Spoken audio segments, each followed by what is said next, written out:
Before we begin this episode, I wanted to talk to you about this week's sponsor. It's Valentine's season, and we know just the gift to get your man. Ballsy makes the products his boys deserve. Your best bet for this season of love is their I'm Nuts About You gift set. It all starts out with their Ball Wash, a body wash for below the belt. Ball Wash is made with activated charcoal and is packed with all kinds of essential oils and plant extracts.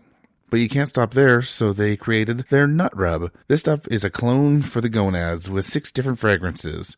With this, your man will smell ravishing the next time you're getting busy.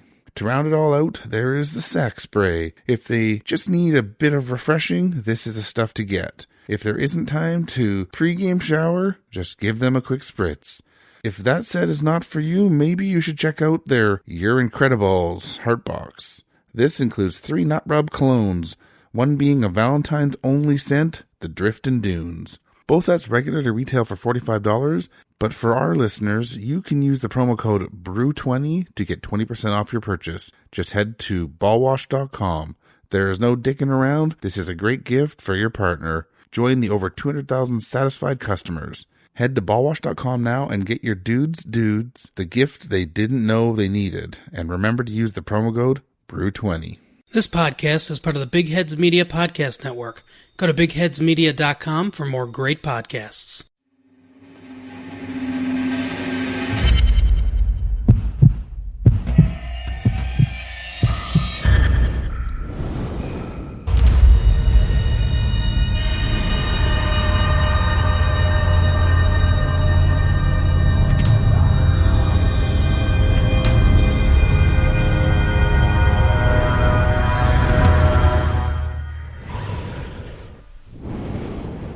Welcome to Brew Crime. I'm Mike. And I'm Beck. And I'm Nina.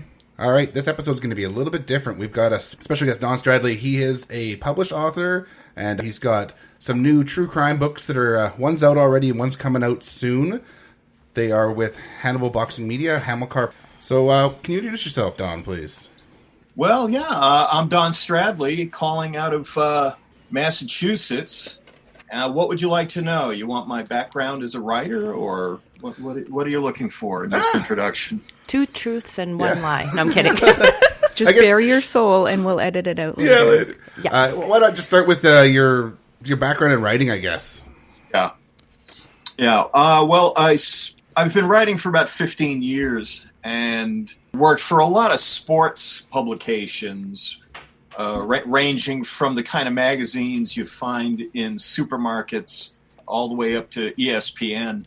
So I've worked a lot, mostly in sports. I've also worked in my local newspapers.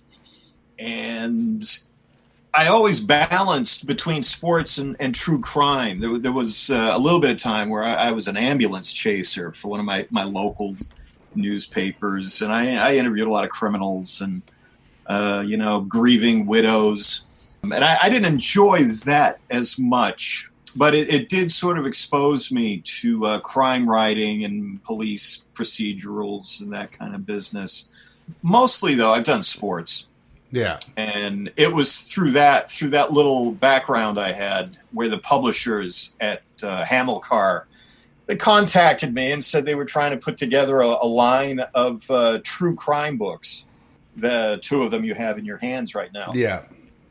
They just contacted me sort of out of the blue because they knew my work, and they just proposed this idea of short true crime stories that would involve a mixture of boxing, because they were all boxing fans, with true crime.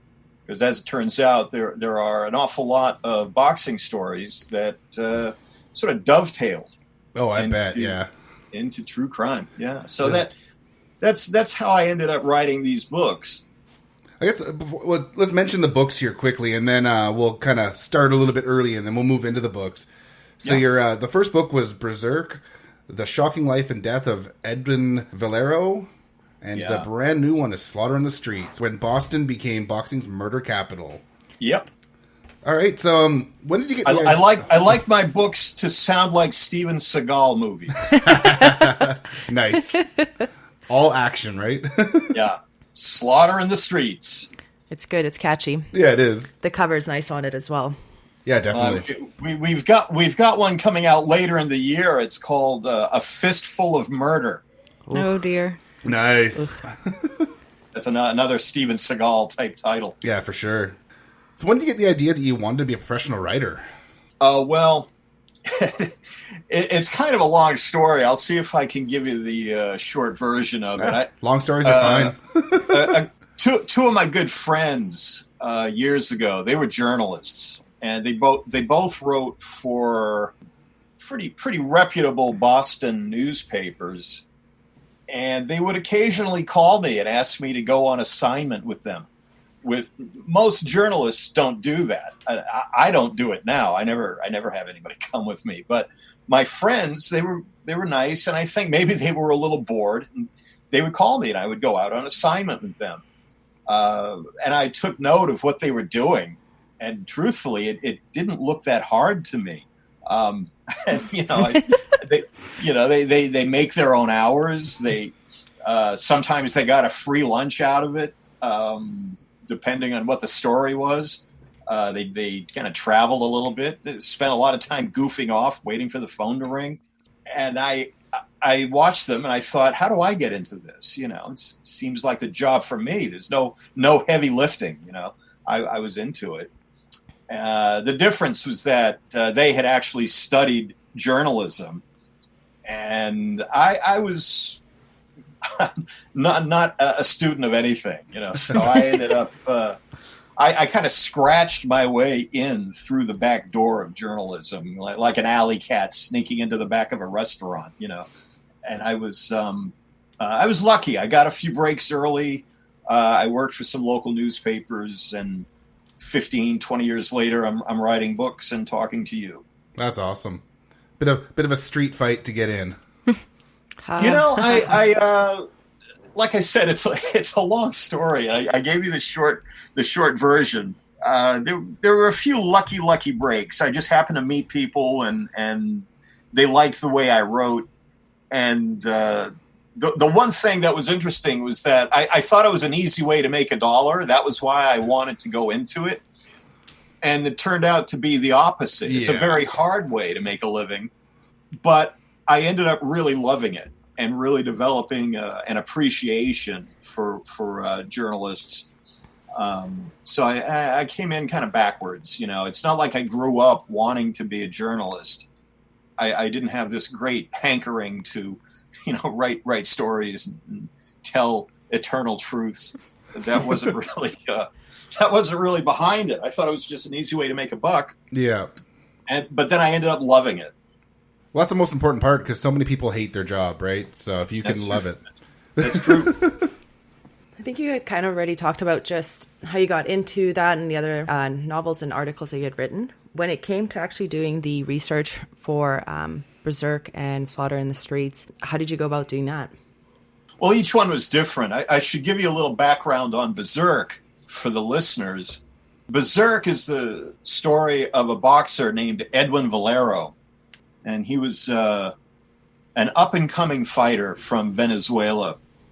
And people who followed boxing 10 years ago thought he was going to be the next big thing. He really had a great style, and people who saw him were convinced he was going to be a superstar.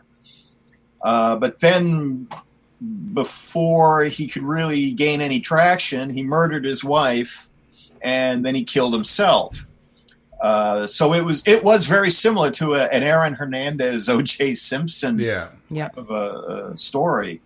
But the challenge in writing that book for me was, for one, it was in Venezuela, the majority of the story. Though he did come to the United States quite a few times, the majority of that story was in Venezuela. So you can imagine the kind of challenges you run into.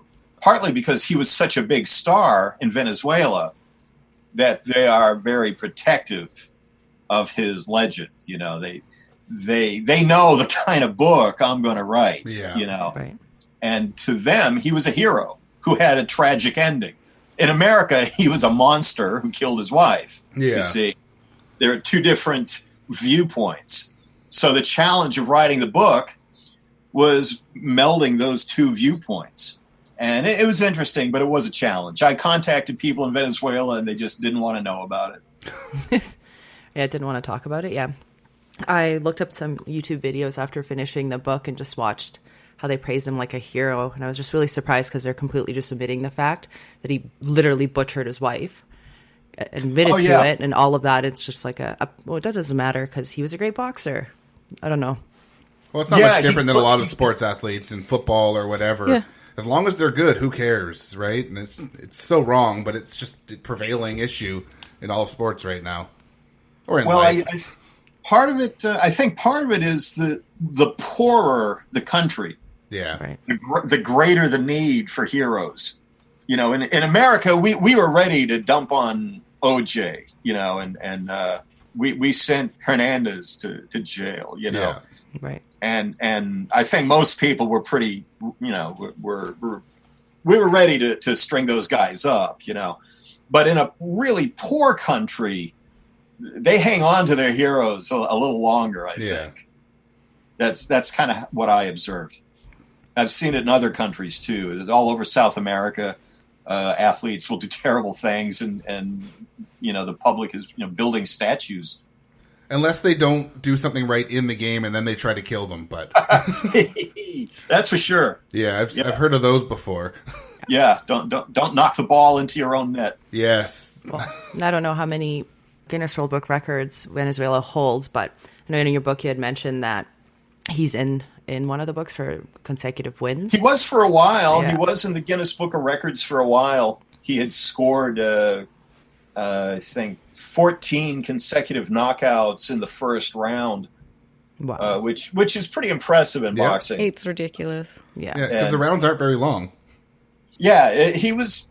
He had an incredible technique, and he was also kind of a wild man. So people who watched him were convinced he was going to be the next superstar. When you were doing your research, was there a detail about his life that you found most shocking? He killed his wife. Okay. No? About Valero? Yeah, about Valero. I don't know if it was particularly shocking, but I was amazed at the amount of enablers he had. Yeah. You know, everybody was looking the other way with this guy. He was a drug addict, domestic violence, all sorts of problems. And people around him were just kind of looking the other way, thinking, well, it's just a phase he's in. He'll get out of this, you know.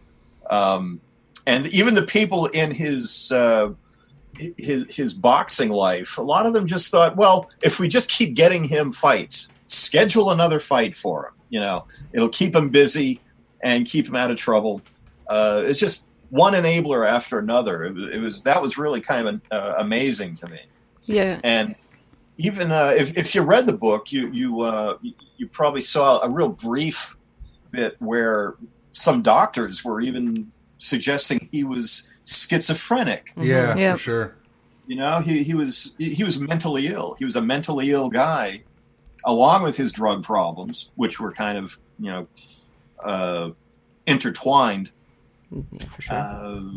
The guy had so many problems, and people just kept looking the other way, hoping he'll get over it. You know, all he needs is if he wins the championship, everything will be fine. Yeah, and we also know about CTE now, and it could have been that too, right? Yeah. Enough knock to the heads is not good. He had a bad motorcycle accident, right? Mm-hmm. When he was a young man, and had a head injury, which prevented him from getting a boxing license in certain parts of the country. So he ended up boxing in Japan and Mexico and other parts of the world. But there is a possibility that head injury was a contributing factor. Certainly not a help. Yeah. Definitely. I know people that have had serious motorbike accidents that could be on our show if they didn't have to keep the details quiet. But they still deal with concussion problems years later. So, sure. Yeah. Well, the type of show you guys do and the interests that I'm sure you have, isn't it interesting that almost every serial killer or every bad guy has some sort of head injury in his past. Definitely seems like it's in a lot of the cases. They either fell out of a crib or they were in a bad car accident or dropped on their head. Something bad happened. Some bad head injury. It's almost across the board. You're definitely not wrong there. Nope, not at all. And I found, like, on that note as well, reading in the book when you had mentioned that Jennifer was in the hospital for, like, the deep bite marks and her broken ribs and all that, and how her family just, in my opinion, allowed the abuse to continue. I don't know. I think it was a little too late when they started speaking out afterwards, after he had killed her, because that doesn't do anyone. No, it doesn't do anyone any good at that point. Yeah, it's almost as if they were all on the gravy train. You know what I mean? Yeah. And they just kept hoping it'll end, and it never does. No. It was amazing how much like you were saying, he was surrounded by enablers, but it was like his family, anything bad that happened, and nothing was ever his fault. Mm-hmm. Like, ever. But I mean, like, he's the cash pig, right? Like, but do you know what I mean, though? Like, it's not a good excuse. I mean, he's a piece of shit. But at the end of the day, as you were saying, like in a third world country or poorer country, that you do have food on your plate. You do have a roof over your head. Yes, your ribs are broken and, you're getting beat up. But hey, look, food. Yes, you don't feel great, but your family's all provided for, so woohoo.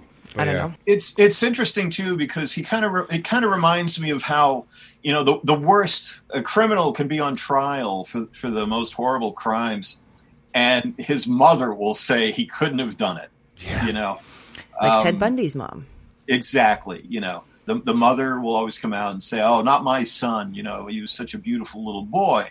There's a kind of blindness that goes with being a family member, and it seems like with Valero, that blindness extended beyond his family. To just anybody in the country. Yeah.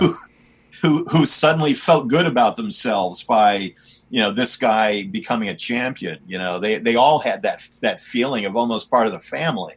It was kind of fascinating. I thought lots of it was kind of bittersweet. I felt bad for a lot of the people who were just weeping at his funeral and as if this great dignitary had passed on. It was kind of odd, kind of bittersweet. But like I said, it's a country that they have so many problems, and this was a guy they could suddenly pin all their hopes on, and like you said, he was not a nice guy, not a good guy, and they all wanted to still embrace him for the little bit of good that he had done. Mm-hmm. And I mean, a lot of people in impoverished places, be it in the U.S. or in South America, they usually get into boxing because they're in a rough area and they're trying to get a way out, right? So, he's trying to use his aggression as a way to get out of his issues, and doesn't always work. Yeah, well, they're not going to become accountants, No. Far from. Especially not after a couple fights if they lose. Right, and in a lot, it is peculiar. Even in America, you go into the poorest sections. Well, particularly in the cities, you go into the poorest sections of the cities, and you will find a boxing gym somewhere in there. It's very odd. Yeah, it's no different than here. I mean, in the downtown east side of Vancouver, which is a very rough neighborhood, there is a boxing gym there. It's a little different because if they find out you have any gang affiliations or anything, you're gone. Mm-hmm. They have an absolute 100% no gang affiliation policy at that gym. But it's, again, the poorest part of our city, and that's where the boxing gym is. It's almost a universal truth right there that poor kids just gravitate to it. Yeah. But it's an outlet, right, for your frustration and stress. To punch something, yeah. Sometimes I feel better like just need to hit something than someone. Well, it's less that than the dream of maybe you can make a money fighting. Yeah. And it's a way to get them off the streets. That was the initial reason for those gyms being built, I would guess. I've talked to a lot of guys who are old time gym owners, up in my area in Massachusetts, and a lot of them, that's the first thing they say is we wanted to get the kids off the streets and give them something to do.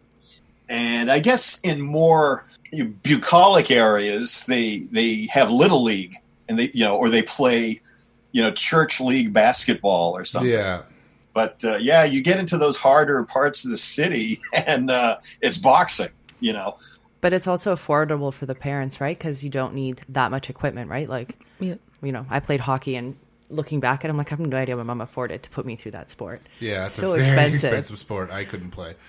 No, but something like boxing, you don't need that much. I think all you have to do in boxing is pay your gym dues, and make sure your socks are clean. Yeah, I've been in gyms where I've heard trainers send a guy home because he was fighting with the same socks he'd worn the previous week or something. Oh, that would drive me nuts. Yeah. They'd be all crusty and shit. But no, I'm superstitious. Like hockey playoffs, I never washed any of my gear. Anything I wore underneath, I wore the same sweaty stuff. You wouldn't make it. Well, it's a good thing hockey doesn't have that rule, I guess. Well, for baseball as well. I know. Yeah, I didn't change mine for playoffs. So it's interesting in Vancouver. I'm pretty naive. I'm imagining that it's all French. What is the population like that would go to that gym in that city? It's usually kids that are from the lower income families. Yeah. I mean, there's a wide range of adolescent youth. Well, I mean, a single family house in the city of Vancouver starts at $1 million. So a lot of people are very, very, very house poor in the city, or they're renting and in, really low end rental apartments and stuff. So there's a big range of wealth and lack of wealth. Yeah, right. Yeah, we don't have too much French on this side. No. There's more the none East at all. Coast. Yeah, that's East Coast. So West Coast, we're pretty much just all English and English speaking, yeah. Mandarin. Mandarin, Punjabi. Yeah. It's a very large, diverse culture here, yeah. Oh, yeah. Yeah. It's funny, in the area where I used to visit a lot of boxing gyms, it sort of had a renaissance in recent years. It used to be all Italians, then it was all Irish, and now it's all Dominicans and Brazilians. It's funny how different groups have gone into boxing over years. I guess it's whatever the latest ethnic group in the city happens to be. Yeah. Yeah. It would just change as the immigration laws change. Yeah, for exactly. sure. I think when I was at Eastside Boxing Gym in the downtown East Side, it was mostly Caucasian and First Nations, Indigenous people that were there, but that's just kind of the area. But I was also there. A lot of the breweries in town here do an event every year, and someone will be sponsored, or someone who works for the brewery will train, and they all train, and then they get to the end, and they get to box in this big event for charity. Oh, and Aprons for Gloves? Or no, whatever? that one's the other one. That's the restaurant's one, and I'm going blank here on what the damn thing's called. I should really know. But it's a really cool event, and they actually get an official a record, but obviously not professional. I know exactly what you're talking about, and I can think of their logo, but I can't think of what the name is. But yeah, so that's all I've seen in BC Beer Wars? BC Beer Wars. Yeah. Beer wars. Yeah. So that's my only real connection to the boxing scene locally. And I mean, unfortunately, it seems for some reason that craft beer just seems to not be very diverse, even in really diverse areas.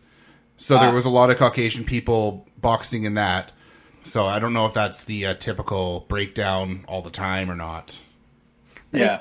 Canada has had some great fighters over the decades. Not tons and tons of them, but there have been a few big names. Unfortunately, I think the heyday of boxing was quite a while ago, and I didn't really catch on back then. So I don't know a lot of the boxers other than like the really big names, like back in the day, Holyfield and what are the more recent ones? The ones you mentioned in the book there, and I'm going blank. The one from the Philippines, De La Hoya and Pacquiao, yeah, and Manny Pacquiao and stuff. Yeah. Canada had a fighter named George Chuvalo who was quite legendary. I don't think I've ever even heard that name. Yeah, George Chuvalo back in the 50s. I mean, back in the 60s and 70s. Oh, He was quite popular. And another guy named Yvonne Durrell back in the 50s. And Arturo Gatti fought in the 90s. He lived in Montreal, I think. Okay. Sounds like a Yeah, mobster. There have been a few. Wouldn't actually surprise me if it's a mobster. There's a lot of mob issues in Quebec back in the day. Yeah. Not necessarily a question, but something I found interesting now.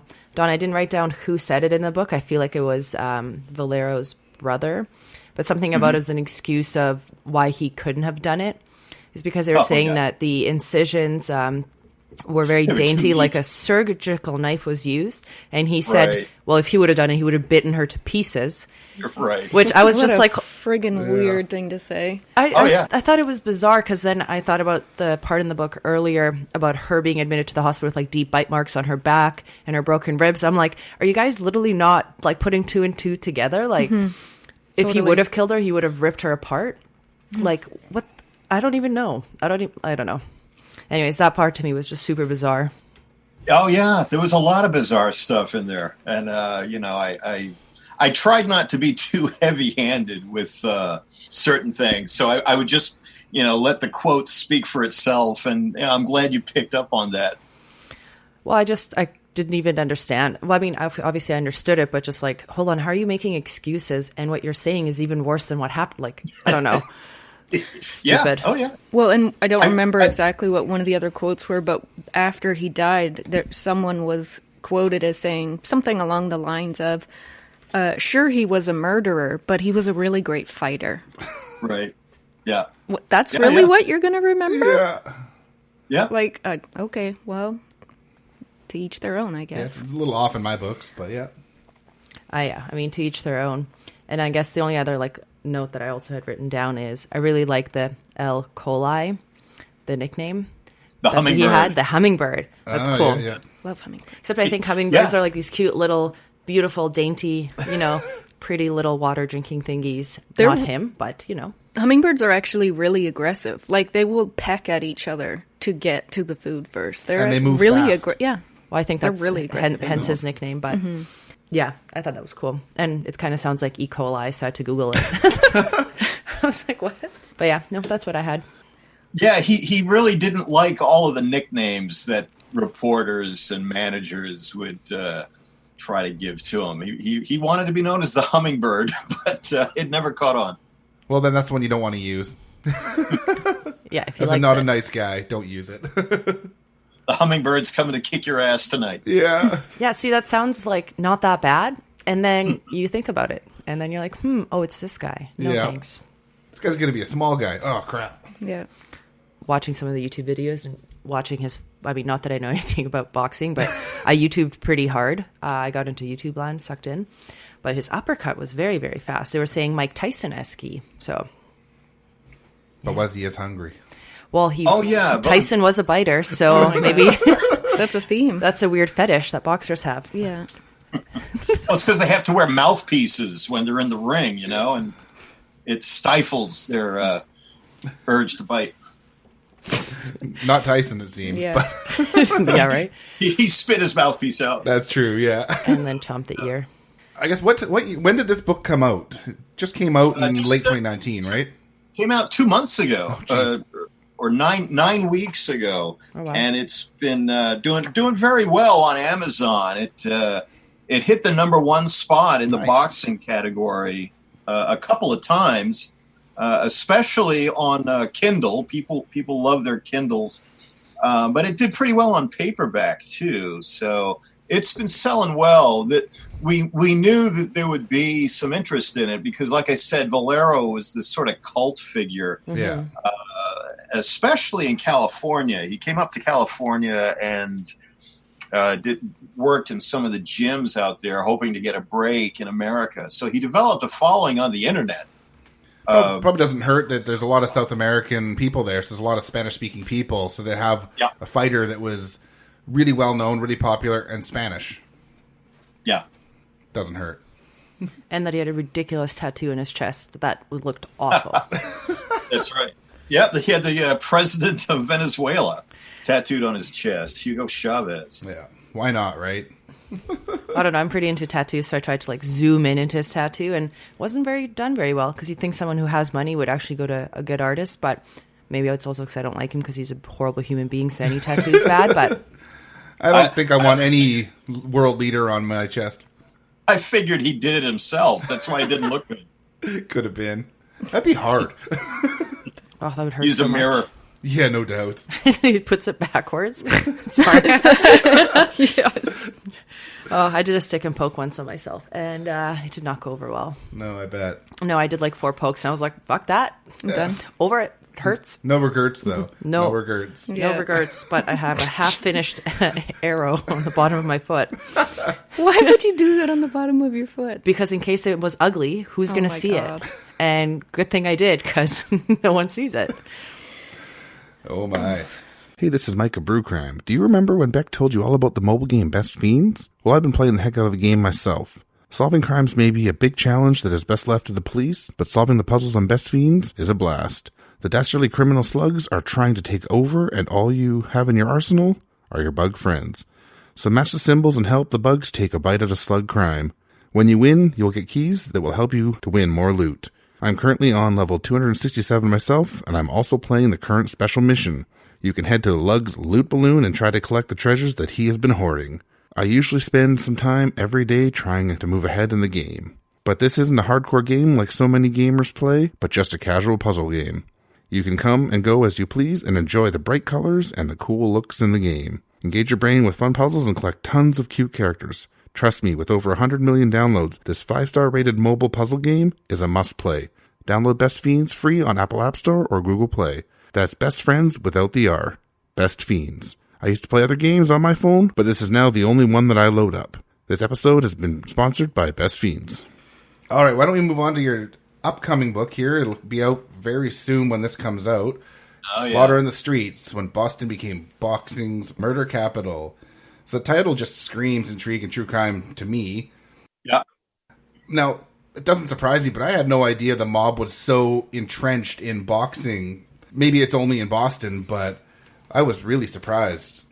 Well, it was all over the country. The unique thing for this book, Slaughter in the Streets, was the way Boston seemed to be separate from the rest of the country in that regard. There were a few key mobsters involved in boxing, particularly a guy named Frankie Carbo, who controlled boxing all during the 50s and until he was caught and sent to prison. But in Boston, it was almost like its own little fiefdom where we had our own gangsters and our own boxers who were all sort of intertwined. I'll tell you about the origin of this book. That'd be awesome. Yeah, please. There was in Boston, there was a long street war between rival gangs during the 60s and into part of the 70s. And in Boston, it's known as the Boston Irish War, or sometimes it's called the Winter Hill McLaughlin War. Oh, wow. It's a That mouthful. one's harder to say. Yeah. I just call it the Irish War. And I was very interested in that. That's where Whitey Bulger sort of emerged from. And a horrible I'm name. sure you've heard a little about Whitey over the years. Yeah. Yep. But once the Irish gang war had settled, that allowed Whitey to come in and start building his own empire. But during this Irish war, as I used to read about it, there would be a description of a guy who was sort of a low-end gangster. That he would always have boxing in his background. Mm-hmm. And I was able to find about 18 boxers who had been killed in Boston during that period of time. Yeah. And I became really sort of morbidly curious about why were so many boxers getting sucked into these gang wars, you know. And I thought it was only during the 60s and 70s that this was happening. But as I started doing research, boxers had been getting whacked 100 years ago in Boston. And this really intrigued me. So in discussing it with my publisher, who is he was very interested in the whole Whitey Bulger aspect of it, you know, I decided, why don't I pick 20 fighters. Because I didn't want to write about, all 118 or however many there were. Right. That's for the sequel.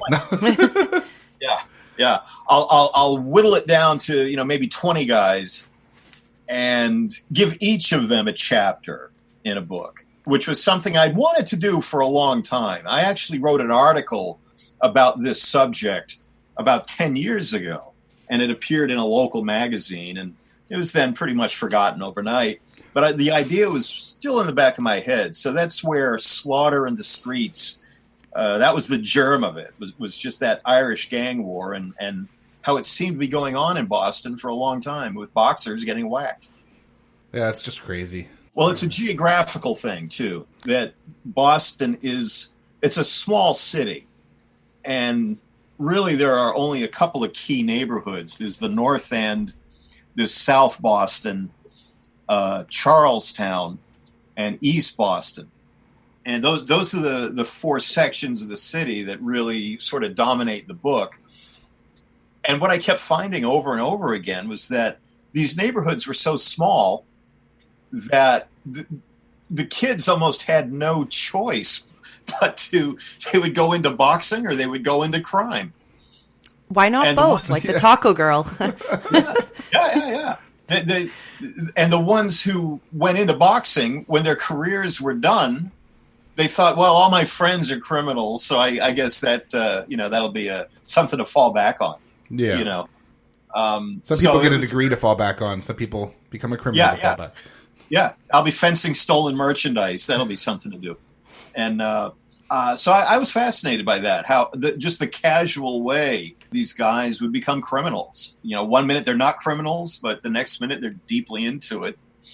And I interviewed some guys from that period, and one of them was very frank. He said, if you grew up in the North End of Boston during the 50s, you almost took it for granted that you would do a little jail time.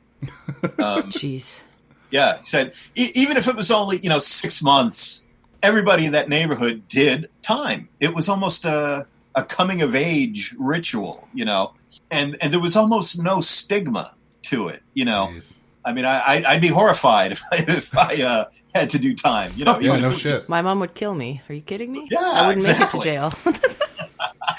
and he said in the North End, you'd eventually get caught in the wrong place at the wrong time with the wrong people. You'd do your 6 months, and you'd learn a trade. That's why there were so many barbers, And yet half of them have shitty haircuts. Like, yeah. Let's Barbers train them how to use a straight razor. That's a good idea. Yeah. Oh yeah. They could give you a flat top, and it was real. That was amazing to me. Just how casual it all was. So yeah, these guys at the same time, dovetailing with that, boxing was huge in Boston after World War II. It was, bigger than baseball for a while, which is it's hard for people to understand that now. But at the time, it was enormously popular. So it was almost like an American Idol type of situation where, this kid could come out of nowhere and become a champion and be an instant sensation. Everybody thought, hey, I'll go to the gym. I'll learn how to box. I'll become a champ. I'll be a big shot. It became a real obsession all over the country, I guess. But in Boston, it was enormous. So you had these kids who were taking up boxing, hoping to, become famous boxers. When it didn't pan out, all their buddies were entrenched in mob warfare. So they would all get jobs in, mob-owned restaurants, or they would get jobs as the driver or the bodyguard for the local, big shot, Probably got to see so much cool shit though. Well, eventually they ended up, in the Mystic River, with their legs tied together with chicken wire, Well, it happens. Or with their throat cut, or they're shot in the eye, So some of them didn't come out so well. And I tried to find the stories that to me were the most interesting or the sometimes I just went for the most violent ones, and sometimes sometimes I went for the bittersweet. But I really love Slaughter in the Streets. It was a real challenge just to find that mix of boxing and crime, because sometimes I would think, well, does this chapter have too much boxing in it? If the true crime fan picks it up, are they going to get bored by the boxing stuff? No, what was cool is that every other chapter had like more bad stuff. It was good. I would amp it up. Yeah. Of all the guys that you did research, did you have a favorite?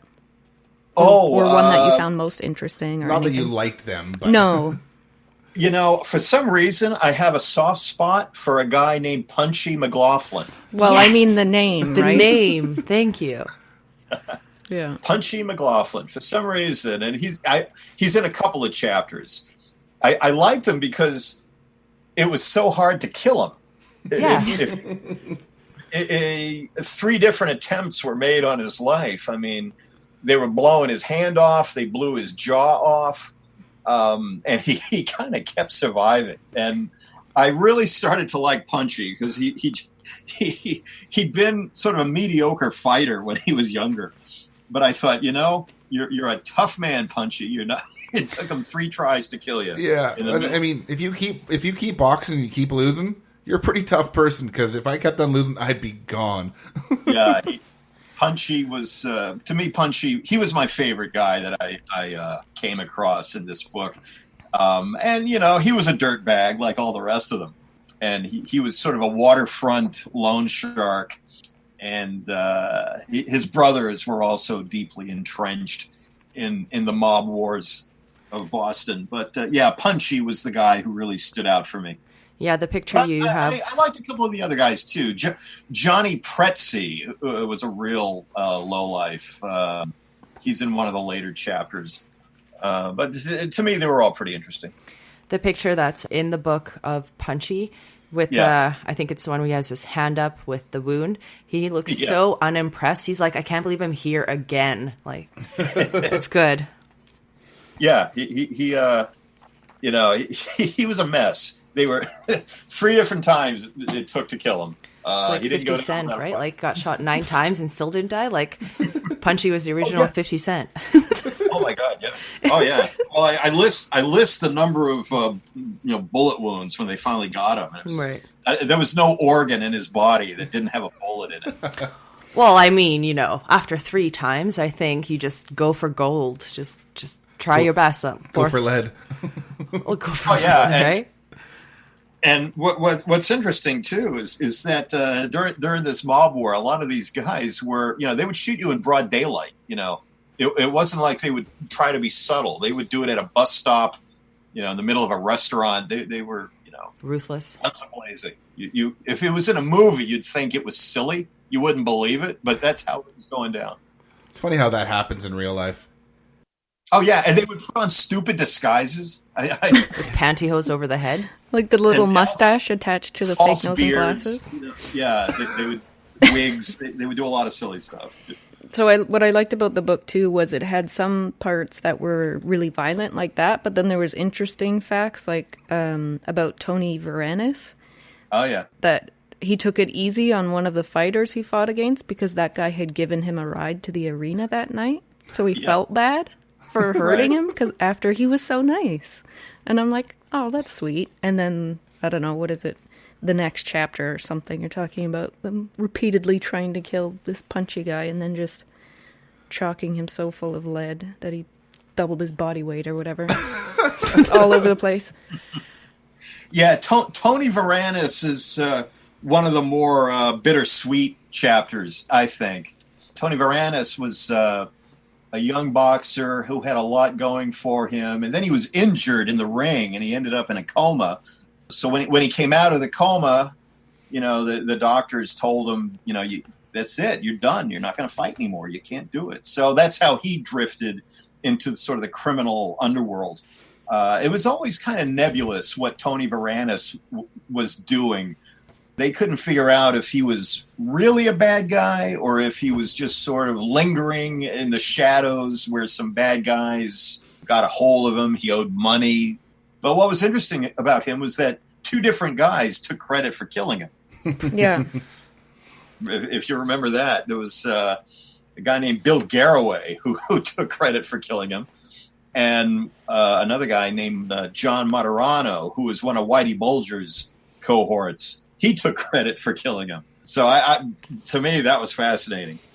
Well, what's interesting about the mob, too, and all over the country, but particularly in Boston, is that they would take credit for murders that other people had done and not take credit for the ones that they had done. Oh, of course, yeah. I mean, that happens in all forms of murder, it seems, right? Yeah. What was the serial killer his Netflix documentary where he confessed to like Henry Lee? Yeah, oh right? my Like, God. jeez.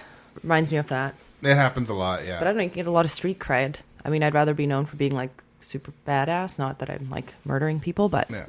Well, I guess if you take credit for one you didn't do, at the end, they'll realize it wasn't you and you won't be charged. But if you take credit for the ones you did do, they'll find the actual, they'll find actual stuff and you'll be in jail, so. Yeah, I mean, as far as Henry Lee, he just wanted those milkshakes, obviously. It brought the boy Henry to the Lee was yard. doing it for cigarettes Yeah, and milkshakes. cigarettes and milkshakes. so stupid. I don't know, but I think what's that expression? Where there's smoke, there's fire. Like, Yeah. right? Is that Yeah, how yeah. Canadian people say that? Yeah. Oh, yeah, we You're say Canadian, it yeah. too. I'm an immigrant. Yeah. It's been a while. I'll be 20 years in March. Yeah. Wow. Crazy. Well, you kind of covered a little bit, but you did mention that you talked to some of the old boxing gym owners. Did you get to talk to any old boxers from this era that didn't get whacked? Oh, yeah. There were a few. He contacted a named, medium.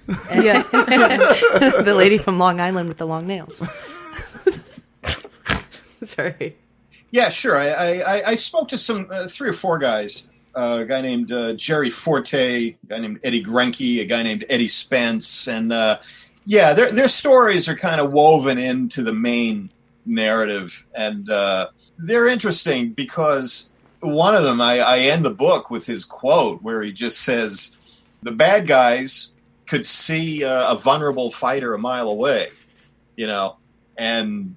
Whitey Bulger was particularly good at this, just seeing some kid in the gym and convincing him, hey, you're not going to make any money boxing. You should come work for me, And it didn't take much arm twisting for the boxer to just give up his career and go work for Whitey. Yeah, there's a lot of money at Whitey's little organization there. And prestige locally. If you were working for Whitey, people would get out of your way, and... But the guy had an interesting quote, and I ended the book with it. And he said that a lot of times the mobster would think that the fighter had a little money, and maybe this was a guy that could be manipulated. And at the same time, the fighter thought the mobster might have a little money, and maybe this was a guy who could help him out. Yeah, I definitely thought that was interesting. Yeah. And most of the time, neither guy had anything. Yeah. So they it had was each just other. this ridiculous, just this silly little dance that went on for years, and it might still be going on, but we won't know about it until everybody gets busted, 10 or 20 years from now. No, exactly.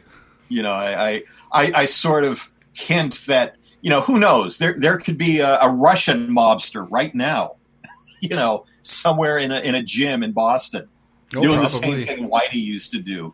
Luring in these Russian kids who are trying to get into boxing. It's the same thing. The same story will happen. I wouldn't be surprised locally if it was a Hells Angels member or a triad. So, yeah. Same kind of thing happens here. Yeah. Yeah. I guess it kind of ties in with that question. Was there any boxers that you were researching that you really wanted to put in the book, but you left on the side? Oh, yeah. Oh, I could write another book. I could write a volume 2. There you go. Yeah. And originally, I wanted to include more incidents that had happened back in the 1920s and 30s. They were interesting to me, and the original version of the book was a little different. More. I was really fascinated by the North End in the 1920s with these old Italian ladies weeping at the funerals of their gangster boxer grandchildren, Yeah. I was really fascinated with that, but this stuff happened so long ago, and the names were not really going to register, particularly in Boston, because the city is so different now. That some of these older stories, I decided to kind of condense them. They're still in there. There was a guy that I was interested in named Sparky Ciampa. He was an Italian, an Italian kid who was killed. Originally, I had a whole chapter about him, but by the end, I decided to just condense it to a couple of paragraphs. And there was, there were definitely some guys that could have had a whole chapter, but I would have to condense it because with Hamilcar, the publisher, we want this series of books to be kind of short, kind of quick. We didn't want to, put out these huge volumes. We wanted them to be kind of quick reads. Yeah. That you could read in a day or two. Yeah, and they're quick. They're there's enough excitement in them. It keeps going. You want to keep reading. Yeah. So I figured if I have too many North End funerals, that's kind of drag it out. So I condensed that section, but I'm kind of happy with the way it came out. It was a book I'd always wanted to write. I always wanted these guys like Punchy and Sparky. I always wanted them to get one last day in the sun. One last punch. Yeah. Just because to me all their stories were interesting. I think whether you're a boxing fan or not, I think their stories were kind of compelling, and I just wanted to give them all one last shout. Definitely. So when does that book come out? The Slaughter in the Streets. I think February 25th. 2020. Yeah, this just coming up really soon when this comes out. Yeah. All right. Well, anything else you'd like to let us know? Is there another book you're kind of working on, or? Well, my goal, the next one I'm working on is just a pure boxing book. There's no crime angle in it, and it's a big one. It's like a 300-page thing. Wow. Oh, wow. But after that, I have an agreement with the publisher that I'm just going to do a straight true crime book. Oh. No boxing. No. We're not going to split the audience. It's just going to be a true crime thing, because that's the direction the publisher wants to go in. They're all boxing fans. The publisher and his partners, they're all boxing fans, and that was how they found me, because I've done a lot of boxing writing. So that was kind of the way in to writing these books, was just the boxing angle. But I kind of half convinced them that you could probably just do a true crime book without the boxing. So that's sort of planned for later in the year, and we'll keep in touch, because I think it's going to be interesting. Boston has just truckloads of crime stories, and so I'll probably be exploring a crime from the 1980s that was really fascinating in the city. Oh, that's interesting. Yeah, and it was we've had a lot. We've had our share. I mean, every city has its groundbreaking crime stories that everybody remembers. The Boston Strangler, obviously. Oh yeah, one of the greats. One of the greats, yes. A classic. Yeah, class that's probably a better one. Classic. Gentleman and a scholar. So that's sort of the immediate future. I have a sports book coming up, and then it's just going to be a true crime book. And I hope that's kind of my future as a writer, is just to focus on true crime stuff and leave the boxing out of it. There's enough people writing about boxing that I don't have to do it. So just do some true crime stuff and hop on that bandwagon. Cool. Nice. I mean, you've been writing about boxing for a long time now, right? So. Yeah, I've got it out of my system. I don't have to do it anymore. Yeah. Awesome. Cool. All right. Well, thank you so much for joining us. It's been great, and I hope this book sells really well. Well, great. Yeah, tell your friends if you like it. Spread the word and tweet it and do whatever it takes to make us all rich over here in Massachusetts. We'll do our best. Thanks a lot. Awesome. All right. Thank you again very much. It's been great talking to you. All right, good. I had a great time too. And, awesome. And maybe we'll do it again. I'd love to. Yep. All right, have a good one. Okay, bye-bye. Bye. All right, well, again, thanks to Don for joining us. It's Don Stradley. His books are Berserk, The Shocking Life and Death of Edwin Valero, and Slaughter in the Streets, When Boston Became Boxing's Murder Capital. And these are both available on Amazon right now. We have a review on our website already for Berserk, and if you click on the link there, you can buy it straight through Amazon, and it goes through our affiliate link. And Slaughter in the Street isn't available just yet. It'll be available at the end of February. Yeah, so fairly quickly after this episode comes out. And before we finish off here, you can find us on all your podcast apps. You can find us at brewcrime.com, and you can find all our show notes and all our sources there. You can also email us at brewcrime@pacificbeerchat.com if you want to get in contact with us, or maybe even give us an idea for a future episode or theme. We couldn't do this without all of our Patreon supporters. You can go to patreon.com/brewcrime. You can support us there. It goes towards upgrading our equipment, our hosting, and trying to just bring more to the table. So thanks to 3 Beers In Podcast, Amber, Ange, Daniela, Nina's Mom, Faves of Our Life Podcast, True Crime and Wine Time Podcast, and True Crime Nana. Thank you. Thanks for tuning in. Bye.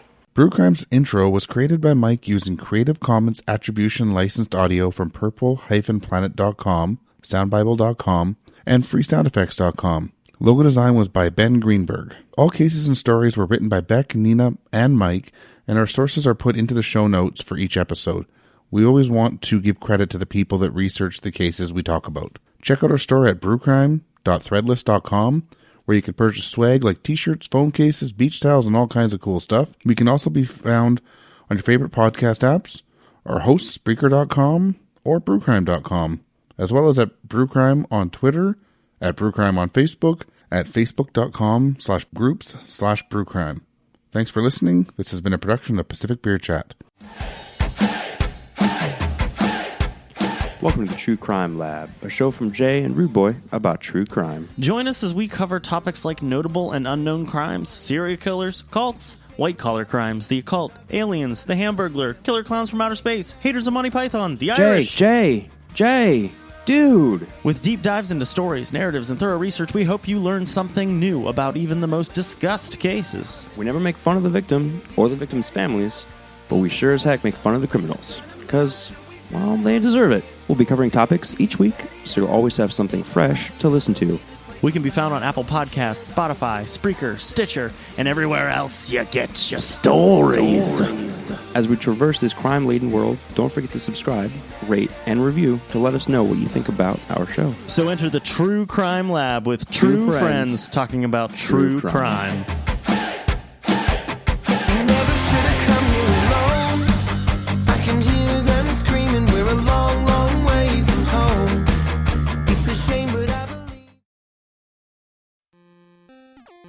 Hey guys, Mike here, a friend from the podcast of Cheebly's Playground. It's a podcast about board games, pasta, and a whole lot of fun. You can find out about sweet new games that are coming out, sweet old games that have been out for a while, and the best favorites. Who knows? Someone might even get a golden hoodie. Matt, tell them where you can find them.